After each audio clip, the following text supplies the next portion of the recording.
दोस्तों, ज्ञानवापी मस्जिद के विवाद को अच्छे तरीके से समझने के लिए आप लोग इमेजिन करो कि आप अभी जिस घर में रहते हो उस घर पर मैं अटैक करवा देता हूं और उसे तोड़वा देता हूं और आपको आपके घर से निकाल कर बाहर फेंकवा देता हूं। फिर उसी जमीन पर मैं अपने हिसाब से अपने लिए एक नया घर बनवाता हूं और ये दावा करता हूं कि वो घर भी मेरा है और वो जमीन भी मेरी है। इस एग्जाम्पल से आप लोग ये बात अच्छे तरीके से समझ सकते हो कि यहाँ पर आप लोगों के साथ गलत हो रहा है, ना कि मेरे साथ। इसलिए आप लोग इस एग्जाम्पल के जरिए ज्ञानवापी मस्जिद के विवाद को अच्छे तरीके से समझ पाओगे। सेम यही सिचुएशन हिंदुओं के काशी विश्वनाथ मंदिर के साथ भी है, जब मुस्लिम आक्रमणकारियों ने उस मंदिर को लूटने के बाद तोड़वा दिया और वहां पर ज्ञानवापी मस्जिद का निर्माण कर दिया। दोस्तों, इस ज्ञानवापी मस्जिद की कंट्रोवर्सी को अच्छे तरीके से समझने के लिए हमें मंदिर और मस्जिद की छोटी से छोटी डिटेल और इतिहास को समझना पड़ेगा, तभी जाकर आप लोग लास्ट में एक सही कंक्लूजन तक पहुंच पाओगे।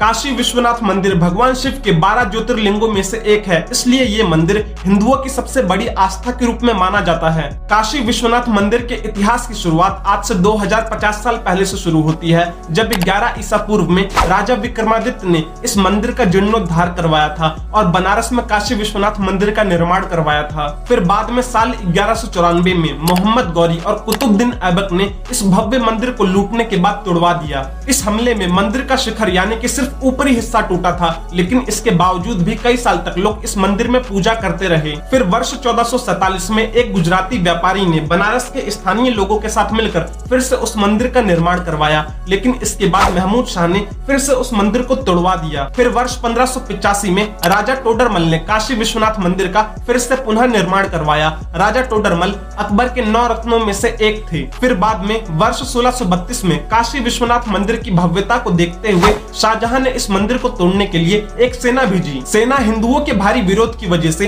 काशी विश्वनाथ मंदिर को तो नहीं तोड़ पाई, लेकिन सेना ने काशी के 63 अलग अलग मंदिरों को तोड़ दिया। फिर वर्ष 1669 में औरंगजेब के आदेश पर इस मंदिर को पूरी तरह से तोड़वा दिया गया और वहां पर एक मस्जिद बना दी गई, जिसे आज हम ज्ञानवापी मस्जिद के नाम से जानते हैं। यहाँ पर आप लोगों का ये जानना बहुत ही जरूरी है कि औरंगजेब ने इस मंदिर को तोड़वाने का जो फरमान जारी किया था वो 18 अप्रैल वर्ष 1669 में जारी किया था और ये फरमान आज भी एशियाटिक लाइब्रेरी कोलकाता में मौजूद है।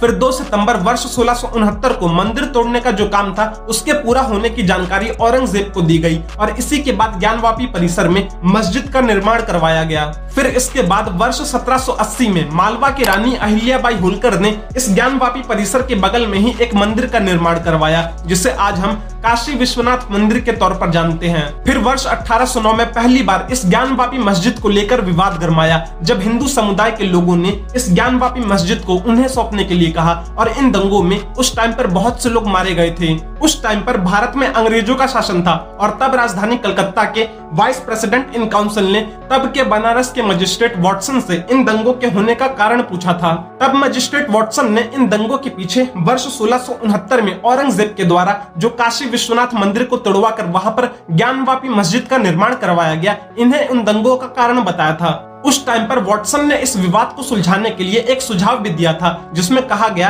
कि ज्ञानवापी परिसर से मुसलमानों को हमेशा के लिए हटा देना चाहिए और इस परिसर को हिंदू पक्ष को हमेशा के लिए सौंप देना चाहिए।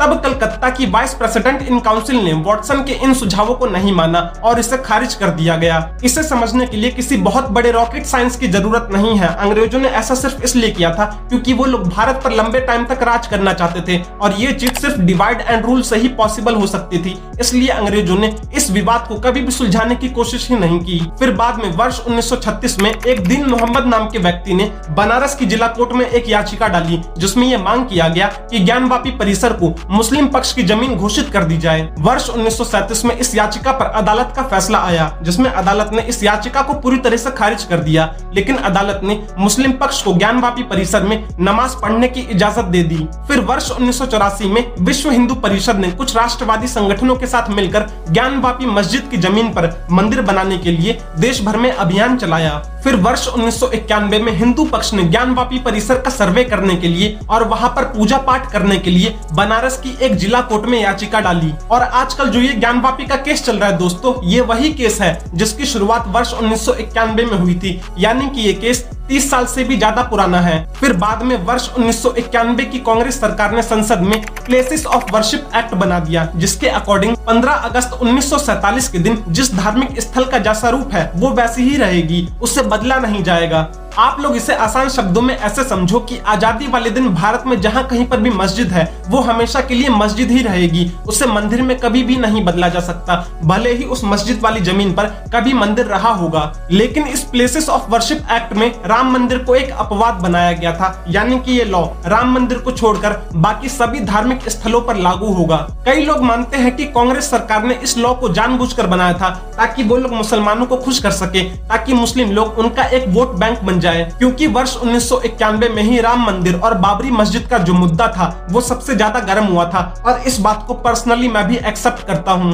बाद में वर्ष 1998 में बनारस जिला कोर्ट ने मस्जिद परिसर का सर्वे करने के लिए अनुमति दे दी, लेकिन मस्जिद प्रबंधन ने इस अनुमति के फैसले को इलाहाबाद हाई कोर्ट में चुनौती दी, जिसके बाद इलाहाबाद हाई कोर्ट ने इस अनुमति के फैसले को रद्द कर दिया। फिर बाद में वर्ष 2019 में सुप्रीम कोर्ट के आदेश पर इस केस की सुनवाई फिर से बनारस की जिला कोर्ट में शुरू हुई। फिर पिछले साल यानी कि 2021 में कुछ महिलाओं ने मिलकर कोर्ट में एक याचिका डाली, जिसमें यह मांग किया गया कि मस्जिद परिसर के अंदर जो श्रृंगार गौरी मंदिर मौजूद है उसमें पूजा करने की अनुमति दी जाए और मस्जिद परिसर का फिर से सर्वे कराया जाए, जिसे पिछली बार रद्द कर दिया गया था। फिर इसी साल जिला कोर्ट ने यह फैसला सुनाया कि मस्जिद परिसर का सर्वे किया जाएगा और उसकी वीडियोग्राफी की जाएगी, और सर्वे के दौरान जो भी सबूत इकट्ठा होंगे उसे 17 मई 2022 को कोर्ट को सौंप दिया जाएगा। और अभी हाल ही में 12 सितंबर को कोर्ट के द्वारा जो फैसला सुनाया गया है उसमें कहा गया कि श्रृंगार गौरी मंदिर का जो ये केस है वो सुनने लायक है। यानी इसका साफ साफ मतलब ये है कि मस्जिद में जो कोर्ट की तरफ से सर्वे करवाया गया था उसमें कोर्ट को कुछ ऐसे सबूत मिले हैं जो इस बात को साबित करते हैं